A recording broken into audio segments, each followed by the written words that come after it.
how to lie to kids. Mom? Mommy's with the maggots now.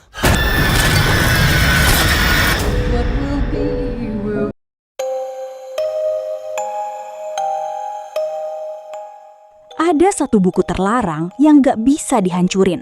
Dan tiap orang yang nemu buku itu pasti mati. Film ini dibuka di sebuah danau yang tenang. Teresa sama Caleb lagi santai nikmatin liburan mereka. Tapi ternyata mereka nggak sendirian. Di dalam kabin ada Jessica, sepupunya Teresa sekaligus pacarnya Caleb, yang lagi sakit dan cuma bisa rebahan. Karena khawatir, Teresa akhirnya masuk buat ngecek keadaan Jessica, yang kelihatan pucet dan lemes banget. Sambil nungguin, Teresa baca buku horor di samping ranjang. Kabinnya hening banget. Tapi tiba-tiba Teresa langsung kaget.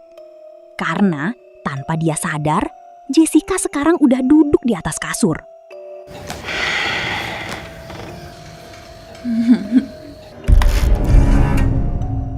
Suasananya makin aneh pas Jessica tiba-tiba bisa nyebutin isi buku yang lagi dibaca Teresa.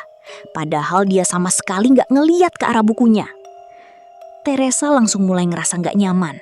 Karena makin lama, tingkah Jessica kelihatan makin nggak normal. Child's face looking through the window, discerned obscurely.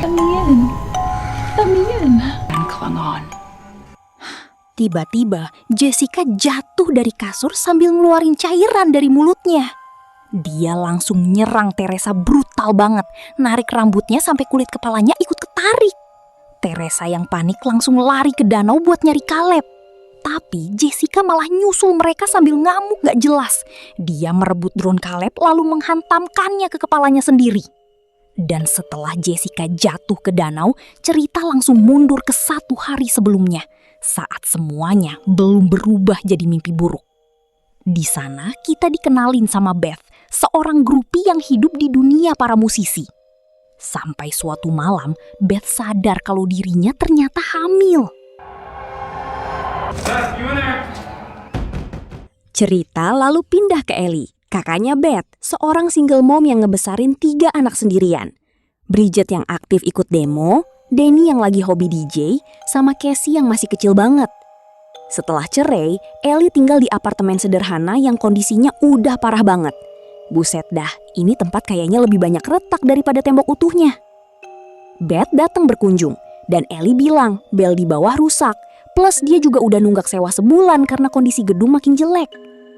Ternyata apartemen itu bekas bank tua, makanya banyak bagian bangunan udah gak layak.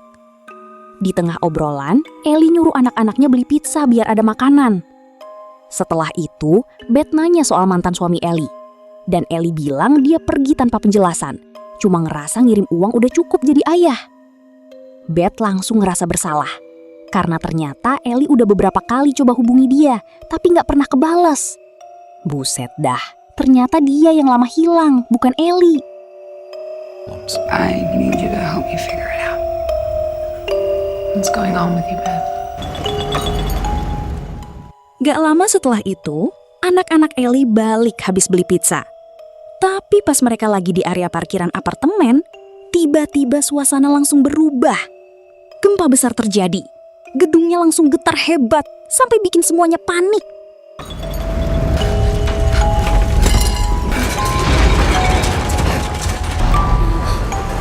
Earthquake! Stay down!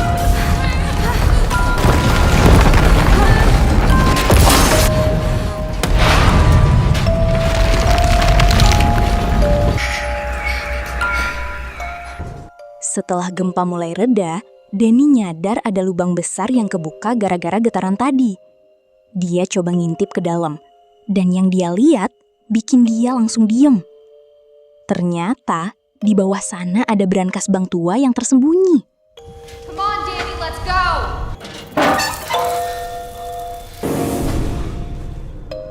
Tapi rasa penasaran bikin Danny nekat masuk ke dalam lubang itu.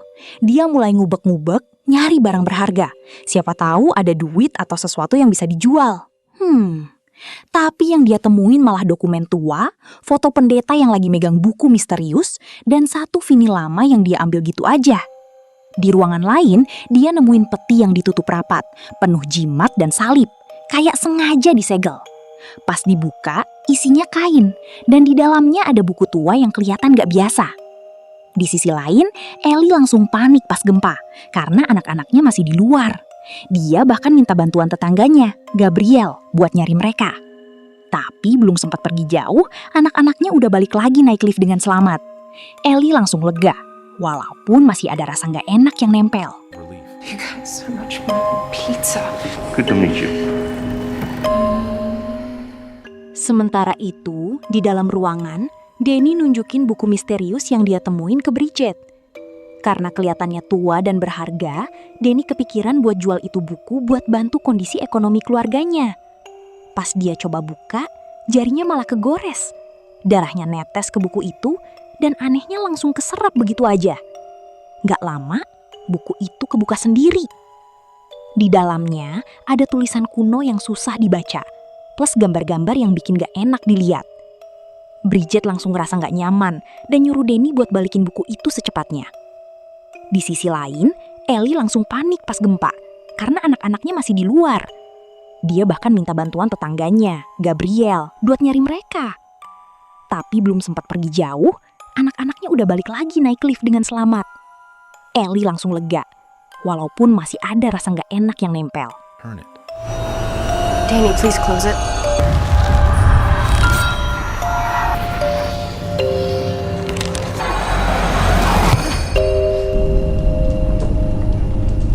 I don't like this, Dan. You need to put it back right now. Tapi rasa penasaran Danny malah makin jadi. Buset dah, nih anak gak bisa diem. Dia akhirnya muter vinil yang tadi dia temuin juga di dalam ruangan itu.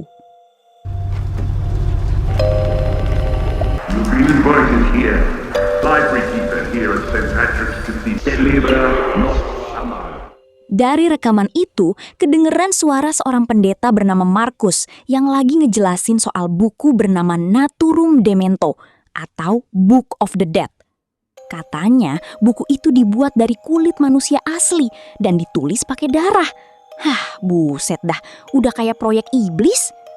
Di rekaman itu juga ada beberapa orang yang maksa buku itu buat dihancurin karena mereka yakin isi buku itu berbahaya banget. Lalu kedengeran dua pendeta lain yang ternyata diam-diam nerjemahin isi buku tersebut. Mereka bilang tiap halaman buku itu berisi ritual dan mantra kuno yang bisa ngebuka jalan buat makhluk dari neraka masuk ke dunia manusia. Dan pas mantra itu mulai diputer di rekaman, Danny langsung panik dan coba matiin suaranya. Tapi anehnya rekamannya tetap jalan sendiri, kayak nggak bisa dihentikan. Di saat yang sama, buku itu kebuka lagi dengan sendirinya, nunjukin gambar wanita menyeramkan yang mukanya udah nggak manusia banget. Sementara itu, Ellie yang baru keluar dari lift tiba-tiba mental kayak didorong sesuatu yang nggak kelihatan. Pas sadar, dia mulai denger bisikan aneh di telinganya. Dan dari situ, semuanya mulai berubah.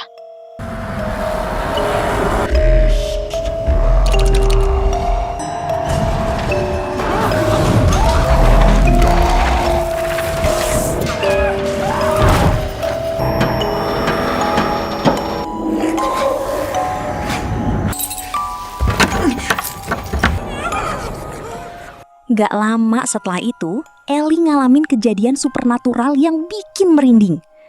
Di dalam lift, tiba-tiba muncul tali yang nahan tubuhnya. Leher, tangan, sama kakinya langsung keikat kuat, padahal gak ada siapa-siapa di situ. Ellie bener-bener gak bisa gerak sama sekali, cuma bisa terjebak di dalam lift yang sunyi banget.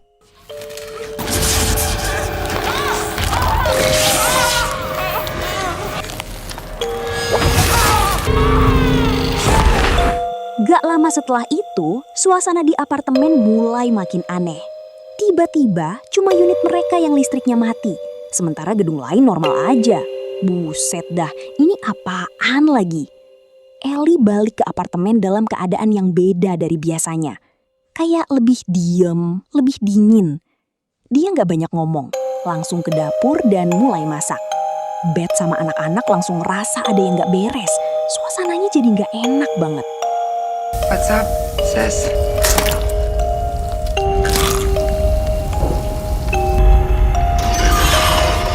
We were together sitting in a tall forest. I had the most beautiful dream.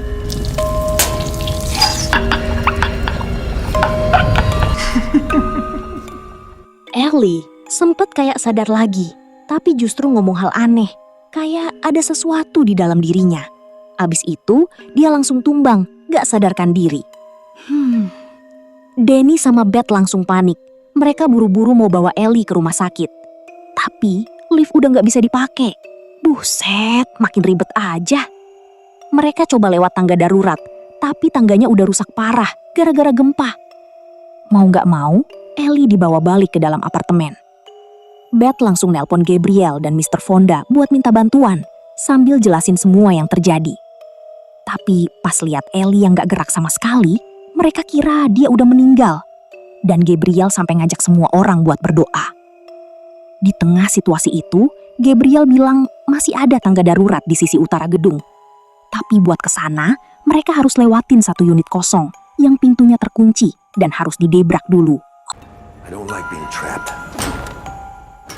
Sementara itu, Beth masih duduk di samping tubuh Ellie, nunggu bantuan datang. Dia coba tetap tenang, tapi suasananya makin gak enak. Tiba-tiba, HP Beth muter voice note lama dari Ellie. Tapi isinya bikin merinding. Ellie kedengeran teriak minta tolong, bilang dia lagi disiksa dan dibakar hidup-hidup. Dari situ muncul dugaan mengerikan.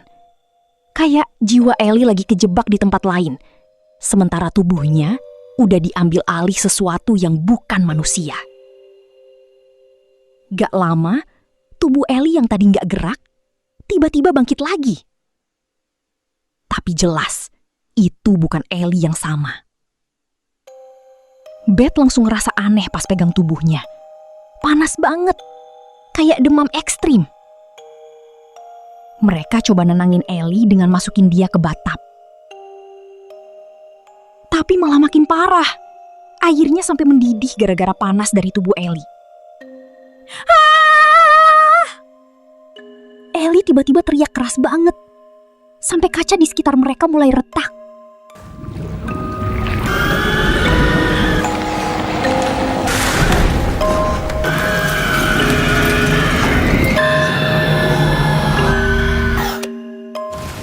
Sejak saat itu, Ellie yang udah sepenuhnya dikuasai kekuatan gelap mulai nyerang siapa aja tanpa ragu. Bahkan, dia sampai melukai anaknya sendiri. Bridget jadi korban pertama yang kena serangan. Untung Danny langsung narik dia menjauh, nyelamatin dia sebelum situasi makin parah.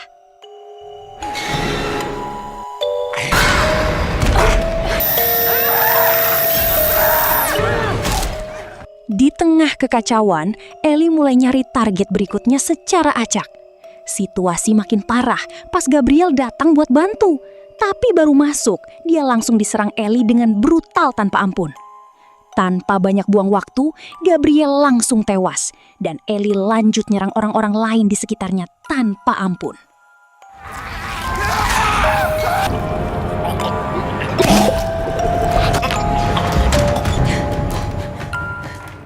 Beth langsung ambil keputusan cepat. Dia nutup pintu apartemen rapat-rapat biar Ellie nggak bisa masuk. Di luar, Ellie masih berkeliaran gak terkendali, bahkan sampai ngejar anak kecil di lorong. Gak lama, Mr. Fonda datang bawa senjata buat bantu. Tapi sia-sia, serangan fisik sama sekali gak ngaruh ke Ellie. Dan dia juga jadi korban berikutnya. Di dalam ruangan, Bridget mulai sadar sesuatu yang aneh. Ellie sekarang mirip salah satu sosok di dalam buku itu. Dia langsung nyalahin Danny karena bawa buku terkutuk itu. Danny panik, coba bela diri, tapi suasana makin panas. Beth langsung potong perdebatan, bilang mereka nggak bisa saling nyalahin sekarang. Akhirnya, Danny nunjukin semuanya, buku itu dan vinil yang dia putar tadi. Dari situ mereka sadar, semua kekacauan ini kemungkinan besar dimulai dari ritual yang nggak sengaja keputar. Danny mulai nerima kalau ini semua salah dia. Tapi buku itu kebuka lagi sendiri, nampilin sosok wanita mengerikan dengan tentakel dan cairan hitam dari wajahnya. Seolah jadi pertanda hal yang lebih buruk bakal terjadi. Luka Bridget mulai berubah, cairan gelap keluar dari tubuhnya, lalu muncul serangga dari mulutnya. Tanda jelas kalau kutukan itu udah mulai menyebar ke dirinya.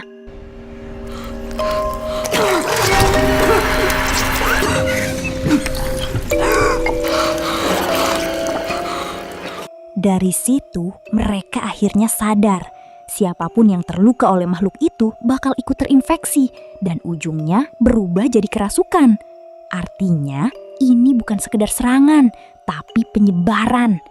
Di sisi lain, Casey yang masih polos dan belum ngerti apa-apa, tiba-tiba dengar suara Ellie nyanyi pelan dari balik pintu. Dia hampir aja buka pintunya karena ngira ibunya udah balik normal. Tapi begitu pintu kebuka sedikit, Ellie langsung menerjang masuk. Danny sama Beth buru-buru narik Casey, nyelamatin dia sebelum kejadian makin buruk. Open up now, like a good girl. You don't look so good, Mom. Open up and let us in, Cassie.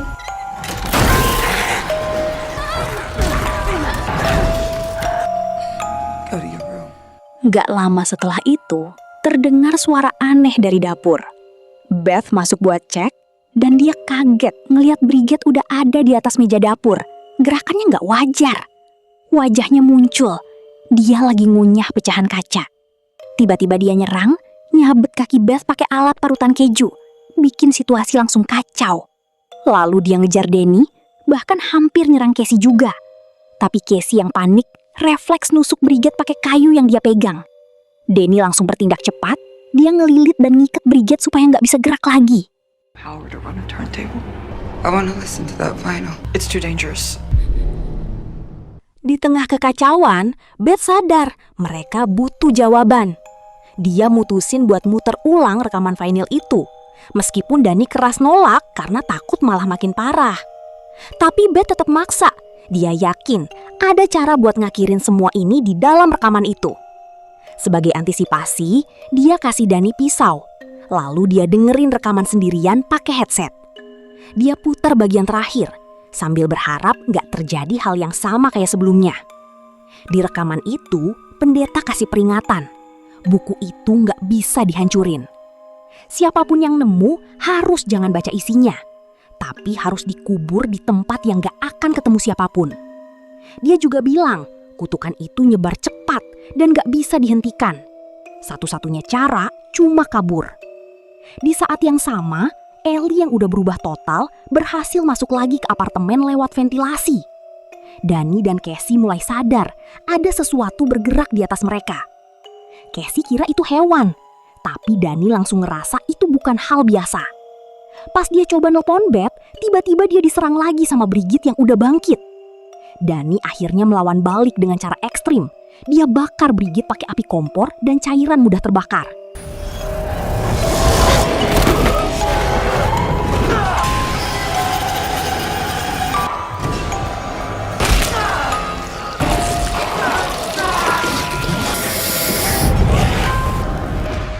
Sementara itu, Beth yang masih nggak sadar ada bahaya di belakangnya, tiba-tiba diserang Ellie. Ellie ternyata udah masuk lewat sistem ventilasi dan langsung muncul tanpa peringatan. Final remnants will come after you. I failed. Just run.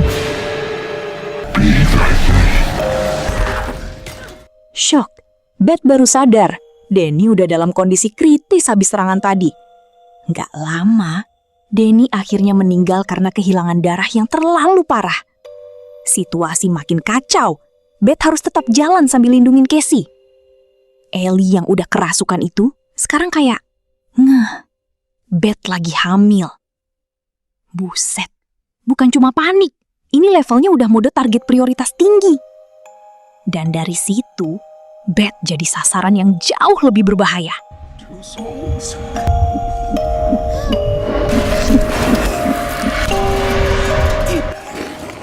Dengan sisa tenaga dan keberanian yang udah hampir habis, Beth berhasil kabur. Dia langsung bawa Casey keluar dari apartemen. Tapi begitu sampai luar dia kaget karena hampir semua orang di lantai itu udah jadi korban. Suasananya udah kayak zona mati. Beth gak punya pilihan. Dia ambil shotgun milik Mr. Fonda dan coba nembus jalur ke pintu darurat. Tapi Ellie muncul lagi, langsung nyerang tanpa jeda. Beth terpaksa melawan, sampai akhirnya dia berhasil bikin Ellie sementara nggak bergerak. Tapi ini belum selesai. Mayat-mayat yang udah mati mulai bangkit lagi. Kayak dikontrol sesuatu yang sama. Beth dan Casey langsung lari ke lift. Dan ternyata lift itu nggak rusak, cuma tadi ketahan sama kunci mobil. Buset, dari tadi cuma gara-gara kunci mobil doang jadi panik satu gedung.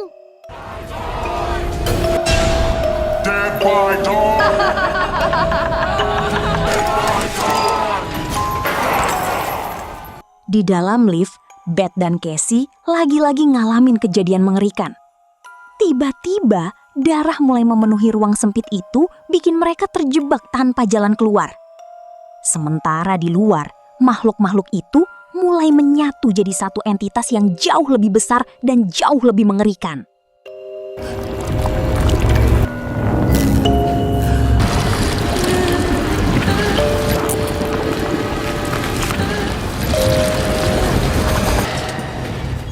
Makhluk itu terus mengejar mereka lewat celah di atas lift, makin dekat tiap detiknya. Tapi sebelum keadaan makin parah, lift akhirnya sampai di lantai dasar. Beth dan Casey langsung lari ke area parkir, berusaha kabur pakai mobil. Tapi mobilnya malah mogok di momen paling gak tepat. Entitas itu gak berhenti, terus mengejar mereka tanpa henti.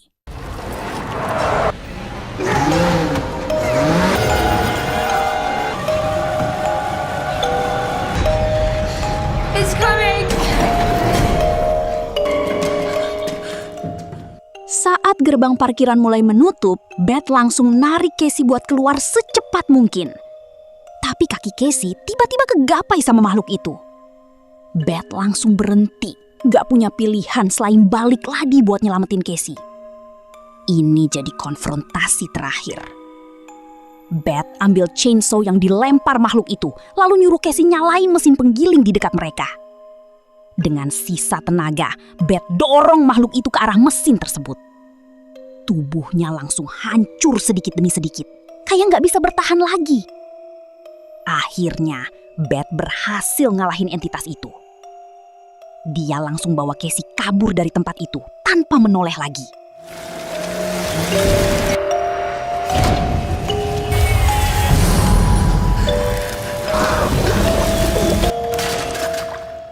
Setelah semua kekacauan itu berakhir, Beth dan Casey akhirnya berhasil kabur.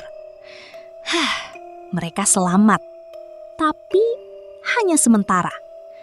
Keesokan harinya, cerita masih berlanjut. Jessica ternyata tinggal di gedung apartemen yang sama, hanya beda lantai. Dan sama sekali nggak tahu soal kejadian mengerikan tadi malam. Dia bersiap pergi liburan bersama Teresa dan Caleb, tanpa sadar bahaya itu belum benar-benar hilang. Tiba-tiba, entitas itu muncul lagi dan langsung merasuki Jessica. Dan dari situ, film pun berakhir. Tapi kutukan itu tetap terus berjalan.